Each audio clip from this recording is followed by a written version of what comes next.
brought to you by Palvi Agrico. आता शेतीसाठी जे काही लागणार ते घरपोच मिळणार, तेही मोबाईलच्या एका क्लिकवर. To be or not to be, that is the question. शेक्सपियरचं हे वाक्य सुप्रीम कोर्टानं आज एका निर्णयावेळी वापरलं.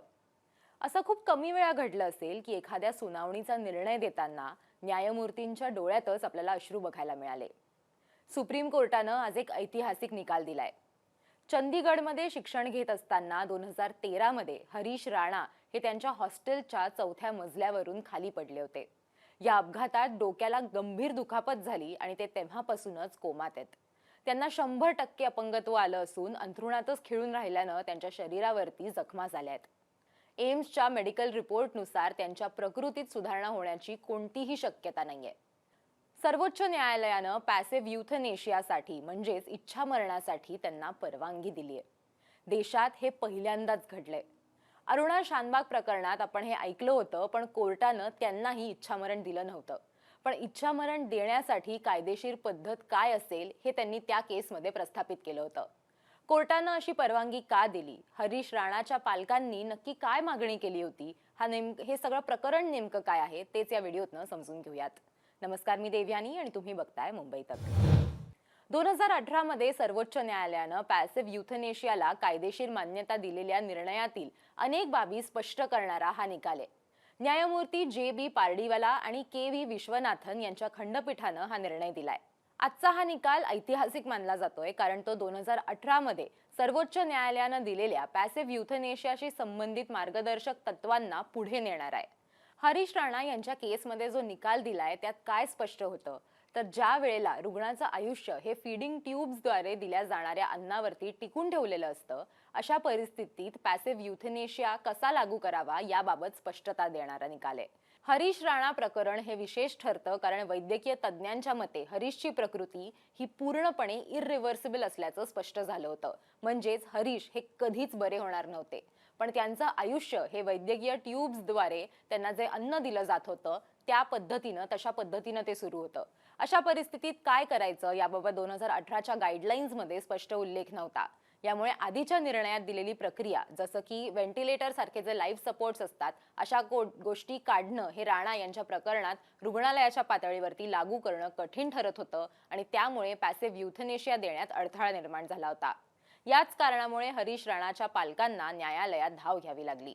अखेरीस त्यांची याचिका सर्वोच्च न्यायालयात पोहोचली आणि आज दिलेल्या आदेशात न्यायालयानं रुग्णालयात हरीश राणा यांच्यावरती सुरू असलेले वैद्यकीय उपचार मागे घेण्यास परवानगी दिली. त्यामुळे 32 वर्षीय राणा यांना सन्मानानं मृत्यू स्वीकारण्याची संधी मिळणार आहे. या प्रकरणात स्पष्ट झालं की गॅस्ट्रोस्टोमी आणि ट्रॅकिओस्टोमी जीवनदायी वैद्यकीय उपचार म्हणजे लाईफ सस्टेनिंग मेडिकल ट्रीटमेंट आहेत.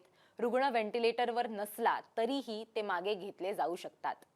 हा पहिला मोठा खटला होता ज्याने 2018 आणि 2023च्या मार्गदर्शक तत्वांचा वापर करून संविधानाच्या कलम 21 अंतर्गत right to die with dignity या मूलभूत अधिकाराचा वापर केलाय. 2018च्या कॉमन कॉजच्या निकालानं जिवंत इच्छापत्राची संकल्पना कायदेशीर केली असताना हरीश राणांचा खटला हा पहिला न्यायालयीन हस्तक्षेप आहे जिथं न्यायालयानं अशा रुग्णासाठी हस्तक्षेप केला ज्याच्याकडे जिवंत इच्छापत्र नव्हतं, म्हणजेच लिव्हिंग विल नव्हती. लिव्हिंग विल म्हणजे काय, तर ज्या वेळेला तुम्ही हे सांगता, ज्या वेळेला तुम्ही आजारी असता आणि तुम्ही हे लिहून ठेवता की जर माझ्याबरोबर अशा अशा गोष्टी घडल्या तर मला पॅसिव्ह युथनेशियाचा जो मार्ग आहे तो मला अवलंब करायचा आहे किंवा तो मला हवा आहे, असं ज्या वेळेला तुम्ही लिहून ठेवता ते आपल्याकडे लिगलाइज झालेलं होतं. पण हरीश यांच्या बाबतीत अशी कुठलीही विल नव्हती. या निर्णयामध्ये खंडपीठानं सुरुवातीला जीवन आणि मृत्यूच्या गुंतागुंतीवरती भाष्य केलंय. American preacher Henry Ward Beecher यांच्या शब्दांचा उल्लेख करत न्यायालयानं असं म्हटलं की देव कुणालाही विचारत नाही की तुम्हाला हे आयुष्य, हे जीवन स्वीकारायचंय का. तो पर्याय नसतो, तुम्हाला ते जीवन स्वीकारावंच लागतं. फक्त इतकाच प्रश्न आहे की ते कसं जगायचं.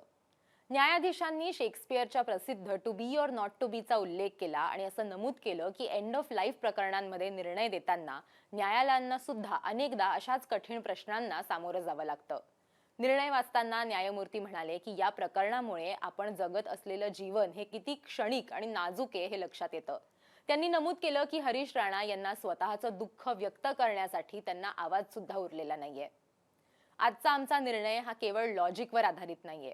It sits in a space of love, medicine and science, असं न्यायमूर्ती पार्डीवाला म्हणाले. हरीश राणाच्या पालकांना उद्देशून ते असं पुढे म्हणाले की ही अत्यंत संवेदनशील आणि धैर्याची कृती आहे.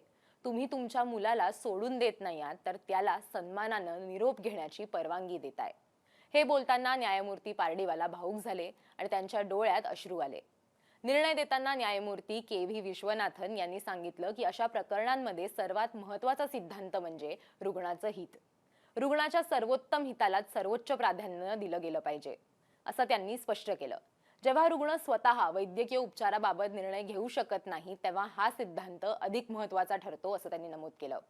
कॉमन कॉज प्रकरणातील सर्वोच्च न्यायालयाच्या निर्णयाचा उल्लेख करताना खंडपीठानं स्पष्ट केलं की उपचार मागे घेण्याचा निर्णय 2 निकषांवर आधारित असला पाहिजे.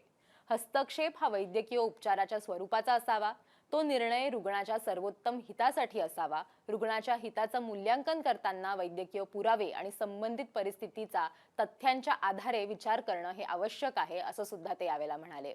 अरुणा शानबाग यांच्या प्रकरणामध्ये ज्या वेळेला कोर्टात हा खटला सुरू होता, the right to die with डिग्निटीचा, त्यावेळेला पॅसिव्ह युथेनेशिया जो आहे त्याची परवानगी नाकारलेली होती. कारण त्यावेळेला जे हॉस्पिटलमधले लोक होते, नर्सेस होत्या, त्यांचं असं म्हणणं होतं की आम्हाला त्यांची शेवटपर्यंत काळजी घ्यायची आहे. पण त्यावेळेला कोर्टाने एक लीगल फ्रेमवर्क जे आहे ते तयार केलेलं होतं पॅसिव्ह युथेनेशियाच्या बाबतीत.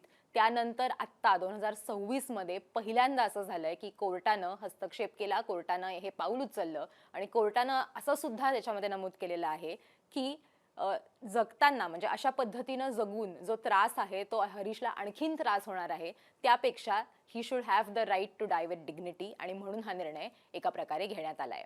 तुम्हाला याबद्दल काय वाटतं ते आम्हाला कमेंट करून नक्की सांगा. आणि असेच व्हिडिओज बघायचे असतील तर मुंबई तकला सबस्क्राईब करायला विसरू नका.